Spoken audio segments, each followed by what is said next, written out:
Mommies, welcome back to my channel. आज हम discuss करेंगे इंडियन टॉयलेट यूज़ करना कितना सेफ है प्रेग्नेंट वेमेन के लिए, और नीचे बैठना, लेटना और नीचे बैठे कोई भी काम करना कितना सेफ है। क्या यह करनी चाहिए? अगर करनी चाहिए तो किस टाइम तक करनी चाहिए, कब जाके ये अवॉइड करनी चाहिए। और रिसेंटली मैं एक प्रॉब्लम से गुजर रही थी, वो था इन्फेक्शन। तो मैंने सोची क्यों ना आप लोगों को भी अवेयर करूं और अवेयरनेस स्प्रेड करूं।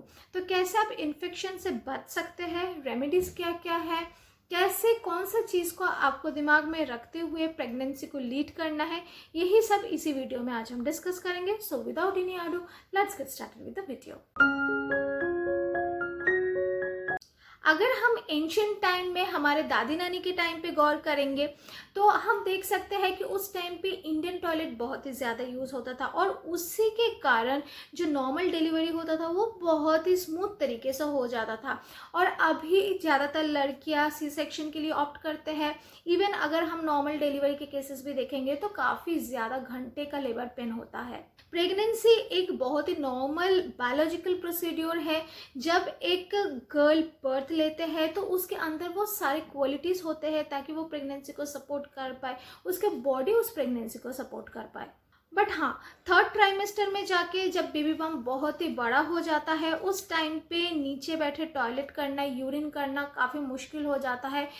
इवन जब हम स्टूल पास करते हैं तब भी बहुत ज़्यादा प्रेशर लग जाता है। ऐसे केस में बच्चा बाहर आने का चांस ज़्यादा हो जाता है, पुश ज़्यादा लगता है, और पेल्विक एरिया में भी जो प्रेशर है वो काफ़ी गुना ज़्यादा हो जाता है। उससे भी नॉर्मल डिलीवरी बहुत ही आसानी से प्रैक्टिस हो जाता है। और सबसे बढ़िया बात है, जो बेबी है वो नीचे की तरफ आ जाता है ताकि लेबर की जो प्रोसीड्योर होता है वो बहुत जल्दी स्टार्ट हो जाता है, बहुत इजीली आपका नॉर्मल डिलीवरी हो सकता है। बट इधर एक बात आपको ध्यान में रखना है, वो है इन्फेक्शन। जैसे आप नीचे बैठे यूरिन कर रहे हो या पॉटी पैन में बैठे आप स्टूल पास कर रहे हो, तो उस टाइम पे इन्फेक्शन आने का चांस बॉडी में बहुत ज़्यादा होता है। और उसके साथ साथ ये जो इन्फेक्शन है ये बेबी तक पहुँच सकता है। प्री टर्म लेबर हो सकता है, प्री डिलीवरी हो सकता है, प्री मैच्योर डिलीवरी हो सकता है, काफ़ी ज़्यादा खतरा होता है। तो इसीलिए आपको हाइजीन मेंटेन करना और इन्फेक्शन से बचना ज़रूरी है। तो ये तो गया कि क्या हम इंडियन टॉयलेट यूज़ कर सकते हैं प्रेगनेंसी में। डेफिनेटली यूज़ कर सकते हैं, बट लास्ट ट्राइमेस्टर में जाके जहाँ पे इन्फेक्शन होने का चांस काफ़ी ज़्यादा हो जाता है, और बैठ के जब हम स्टूल पास करते हैं, यूरिन पास करते हैं, पेल्विक एरिया में बहुत ज़्यादा प्रेशर पड़ता है। तो उस टाइम पे मेरा सजेशन यही रहेगा कि आप थोड़ा सा खड़े होकर यूरिन पास करने का ट्राई कीजिए। स्टूल तो वैसे पास करना पॉसिबल नहीं होता है। और उसके बाद आपका जो वेजाइनल एरिया है उसको अच्छे से वॉश कर लीजिए। अब हमको यूरिन पास करते वक्त और स्टूल पास करते वक्त क्या क्या चीज़ ध्यान में प्रॉपर तरीके से रखना है इन्फेक्शन से बचने के लिए, चलिए उसके बारे में डिस्कस कर लेते हैं। जब आपको यूरिन आता है आपको साथ ही साथ कर लेनी है। अगर आप यूरिन को ज़बरदस्ती बंद करके रखेंगे या रोक रोक के यूरिन करेंगे तो इससे पेन हो सकता है, ब्लैडर में प्रेशर लग सकता है, किडनी के प्रॉब्लम्स हो सकता है, और इसके साथ साथ इन्फेक्शन होने का चांस काफ़ी गुना ज़्यादा हो जाता है। अगर आप घर पे भी टॉयलेट यूज़ कर रहे हो तो ट्राई करना प्रेगनेंसी के टाइम एटलीस्ट टॉयलेट एरिया में हाइजीन मेंटेन करने का। अगर आप पब्लिक वॉशरूम यूज़ करो, अगर वो वॉशरूम गंदा है तो प्लीज़ उसको यूज़ मत कीजिए। अगर आप बाहर काम करते हैं तो ट्राई करना जितना हो सके बाहर जो भी आप टॉयलेट यूज़ करेंगे वो क्लीन हो। एक जो सैनिटरी स्प्रे है वो आपके पास होनी चाहिए, टॉयलेट स्प्रे होनी चाहिए, ताकि अच्छे से पानी से आप साफ़ करके स्प्रे करके फिर उसके बाद आप यूरिन पास कीजिए, वरना इन्फेक्शन आने का चांस काफ़ी गुना ज़्यादा हो जाता है और इससे बच्चे का भी नुकसान हो सकता है। अब आते हैं यूरिन के कलर पे। यूरिन का कलर कभी कभी डार्क हो जाता है। इसका दो रीज़न हो सकता है प्रेगनेंसी में। एक है आयरन की वजह से, क्योंकि इस टाइम पे या तो हम आयरन कैप्सूल लेते हैं, नहीं तो हम आयरन टैबलेट्स लेते हैं। इसके कारण यूरिन का जो कलर है वो थोड़ा सा डार्क पेल येलो होता है, किसी किसी का बहुत गाढ़ा येलो होता है। और अगर आपको डिहाइड्रेशन हुआ है तो भी ये होता है, आपको यूरिन पास करते वक्त हल्की सी इरिटेशन, जलन वाली फीलिंग होती है। तो ऐसे केस में आपको बहुत ज़्यादा पानी पीना है और भी कुछ प्रिकॉशंस लेनी है, वो मैं बाद में डिस्कस करती हूँ। याद रखने वाली बात है, प्रेगनेंसी में आपकी जो इम्यूनिटी है वो बहुत कम होता है। आपके शरीर में जो भी इंपॉर्टेंट न्यूट्रिएंट्स चाहिए इम्यूनिटी को मेंटेन करने के लिए वो सारे आपके बेबी में गए हुए हैं। तो आप प्रोन टू इन्फेक्शन ऑलरेडी हो, तो खाने पीने और यूरिन पास करने के टाइम टाइम जो भी आप यूज़ कर रहे हो आपके वॉशरूम में, उसका हाइजीन मेंटेन करना काफ़ी गुना इम्पॉर्टेंट है। अब आते हैं प्रिकॉशन में। आप जब भी यूरिन पास करते हो उसके बाद क्लीन वाटर के साथ अपना वजाइना को वॉश करना। याद रखना कि हमारे वजाइना का जो पीएच बैलेंस है वो थोड़ा सा एसिडिक है, दैट इज 3.5, और पानी का जो पीएच बैलेंस है वो 7 होता है, यानी कि न्यूट्रल होता है। आपको सोप, डेटॉल ये सब कुछ भी नहीं यूज़ करना है, इससे इन्फेक्शन बहुत ज़्यादा बढ़ता है। आजकल मार्केट में काफ़ी सारे ब्रांड्स हैं जो कपड़े में स्मेल लाने के लिए भी हम यूज़ करते हैं, उसमें भी काफ़ी सारे केमिकल्स होते हैं, वो भी आपको यूज़ नहीं करना है। जब आप कपड़े धोएंगे तब भी आप नॉर्मल डिटर्जेंट के साथ धोकर उसको अच्छे से वॉश कर लीजिए, ताकि कोई भी डिटर्जेंट उसमें ना लगे रहे जो कि आपके वजाइना के टच में आ सकता है। आपके वजाइना को वॉश करने के लिए बार बार वॉशरूम में जाके पानी लगाने की कोई ज़रूरत नहीं है। आपके वजाइना नॉर्मली अंदर से वॉश रहते हैं और आपके वजाइना में बैड बैक्टीरिया के साथ साथ काफ़ी सारे गुड बैक्टीरियाज भी होते हैं। तो जैसे आप बार बार वॉशरूम में जाएंगे, बेवजह आप पानी लगाएंगे, तो आपके जो वजाइना का पीएच बैलेंस है वो भी खराब होता है और उसके लड़ने का जो ताकत है वो खो जाता है और उस टाइम पे इन्फेक्शन होने का चांस काफ़ी गुना ज़्यादा हो जाता है। अगर आपको प्रेगनेंसी में डिस्चार्ज बहुत ज़्यादा हो रहा है, वाइट डिस्चार्ज हो रहा है, कर्डी डिस्चार्ज हो रहा है, तो फर्स्ट पॉइंट जो मैं आप लोगों के साथ शेयर करूंगी वो है पैंटी यूज़ मत कीजिए, पैंटी लाइनर यूज़ मत कीजिए। आई नो कि ये टाइम बहुत डिफिकल्ट होता है जिनको बहुत ज़्यादा डिस्चार्ज होता है। आप के फ्री टाइप का, फुल पैंट टाइप का कोई भी पैंट मत पहनिएगा। ट्राई करना लूज कपड़ा पहनने के, यानी कि मैक्सी, नाइटी, फ्रॉक, इस टाइप के कपड़े आप पहनो जो बिल्कुल ढीला ढाला हो आपके बॉडी में। वजाइना बार बार टच ना करे, उधर रब ना हो, उधर जाके कोई भी आपके बाहर की चीज़ इंटरप्ट ना करे ताकि इन्फेक्शन होने का चांस बढ़ जाए। अगर आपके वजाइना में पेन हो रहा है और उसके साथ साथ इचीनेस है, इरिटेशन है, उसमें से स्मेल आ रहा है, ग्रीन, येलो, कर्डी डिस्चार्ज हो रहा है, तो तुरंत डॉक्टर के साथ कंसल्ट कीजिए।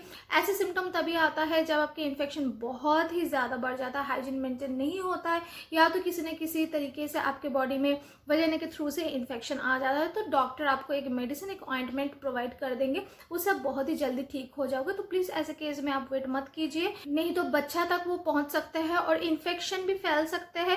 इवन बच्चे जब डिलीवरी होता है उसके मुंह में, नाक में ये इन्फेक्शन चला जाता है और बच्चे का बर्थ डिफेक्ट भी हो सकता है। दो बहुत ही अच्छा सजेशन मैं आप लोगों के साथ शेयर करना चाहती हूँ, वो है कोकोनट वाटर।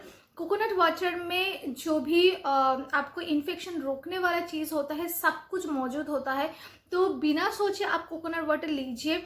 कोकोनट वाटर के ऊपर मेरा एक डेडिकेटेड वीडियो है, डिस्क्रिप्शन में मैं लिंक दे दूंगी, ज़रूर चेक करना कि प्रेगनेंसी में कोकोनट वाटर कितना इंपॉर्टेंट है, आप लोगों को पता चलेगा। और उसके साथ साथ जो वजाइनल वॉश है, मार्केट में वी वॉश मिलता है, अब वी वॉश ले लीजिए, लैक्टासिड मिलता है वो भी आप यूज़ कर सकते हैं। वी वॉश या तो लैक्टासिड में बहुत ही अमाउंट ऑफ लैक्टिक एसिड होता है जो आपके वजाइना के जो पीएच बैलेंस है उसको मेंटेन करते हैं। इवन मैं भी ऐसी सिचुएशन से गुजर रही थी जहाँ पे इन्फेक्शन एक बहुत ही बड़ा हिस्सा हो गया था मेरे लाइफ का। इतना ज़्यादा तो नहीं हुआ था पर इरिटेशन के थ्रू से मैं जा रही थी, तो मैं ऑलवेज वी वॉश यूज़ करती हूँ, मैं खुद इसको ट्राई करती हूँ जब भी आपको इरिटेशन हो, क्योंकि जो विमेन होता है उनका वजाइना इन्फेक्शन से बहुत प्रोन होता है जो लड़कों को नहीं होता है।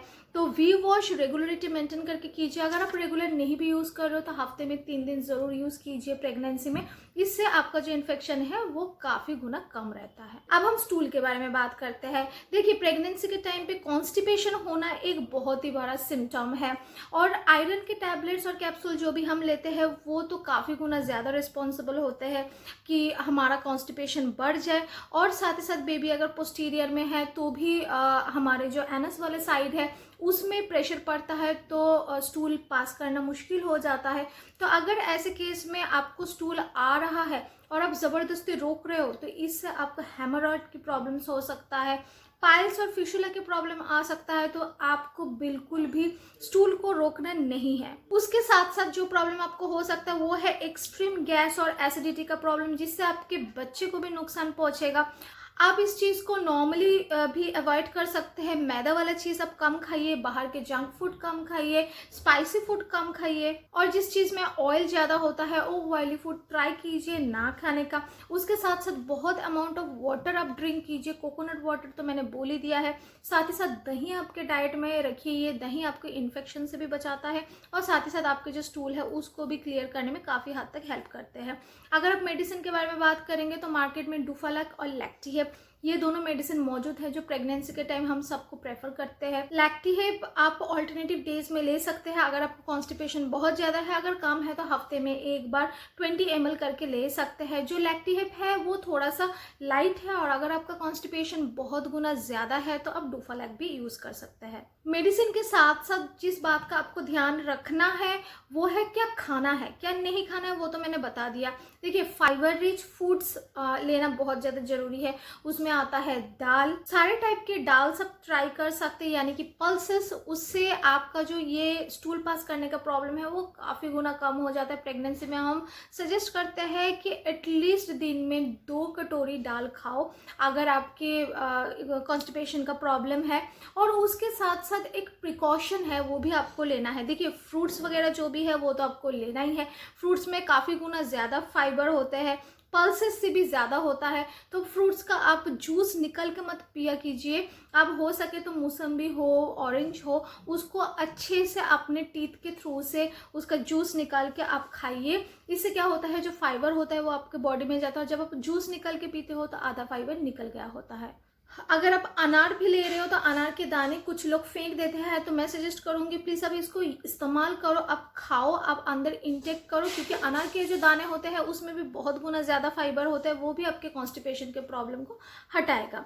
And last but not the list, जो बात आपको याद में रखना है इन्फेक्शन से बचने के लिए वो है वॉश करना। आपके वजाइना और आपके एनस, यानी कि आपकी यूरिन पास करने का जगह और स्टूल पास करने के जगह को साफ कैसे रखना है। जो गलतियां हम बार बार करते हैं वो है हम पीछे से सामने की तरफ साफ करते हैं, यानी कि पहले हम एनस साफ करते हैं, उसके बाद धीरे धीरे हम वजाइना की तरफ आते हैं, उसके बाद हमारा जो क्लिटोरस है उसको साफ करते हैं, जिससे इन्फेक्शन बहुत ही जल्दी से फैलता है।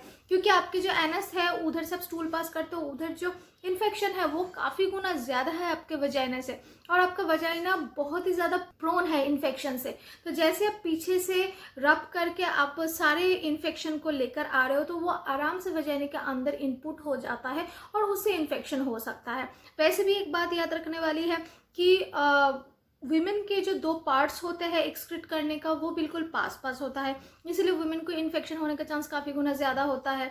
और जो मेन के यूरिन और स्टूल पास करने का जगह होता है उसमें डिस्टेंस होता है, इसीलिए जो यूरिन के इन्फेक्शन होता है ये मेन में ज़्यादा नहीं पाया जाता है। यही एक रीज़न है जिसके लिए हम ऑलवेज सजेस्ट करते हैं जब भी आप वजाइना वॉश करोगे या एनस वॉश करोगे या धोगे या कुछ भी आप मेडिसिन लगा रहे हो या आप वी वॉश यूज़ कर रहे हो तो फ्रंट से ऑलवेज बैक की तरफ जाओ, ना कि बैक से फ्रंट की तरफ आना। यही कुछ टिप्स एंड ट्रिक्स था इन्फेक्शन से बचने के लिए और अपना हाइजीन मेंटेन करने के लिए during the pregnancy. I hope that ये वीडियो आपके लिए हेल्पफुल रहेगा। मिलते हैं नेक्स्ट वीडियो पे किसी नेक्स्ट इंटरेस्टिंग टॉपिक के साथ। टिल देन सारे अच्छे से रहिएगा। Happy pregnancy.